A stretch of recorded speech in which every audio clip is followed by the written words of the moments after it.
flaky, buttery, and oh so yummy. We're making some buttermilk biscuits, guys. Although this is my first attempt, I have to say I'm pretty happy with the results.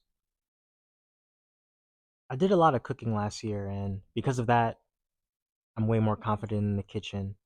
But in order to take my skills to the next level, I do feel as though I need to work on pastry making and baking more. I tend to just season with my heart when I'm cooking, but with baking, there's a lot more constraints. Measurements have to be precise, and you really have to be on your A game if you want everything to go right. Naturally, I had to learn this lesson while I was making this recipe. I added 1 cup of buttermilk instead of 3/4 a cup, and my dough came out a little bit moist.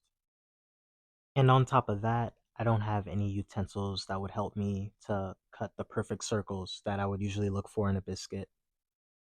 So when it came down to it, once I took the dough out of the food processor, I worked with it and realized it was unworkable. Instead, I took a handful of dough and dropped it down on a greased pan. In the end, I had 6 biscuits. I preheated my oven to 425 degrees, and after it reached that temp, I put the biscuits in for 15 minutes. While that was in the oven, I also made some honey butter to go with my biscuits. And let me say, it was one of the best butters I've ever had in my life.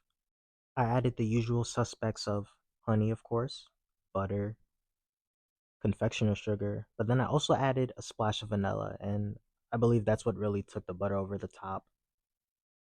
The biscuits came out of the oven golden brown and delicious.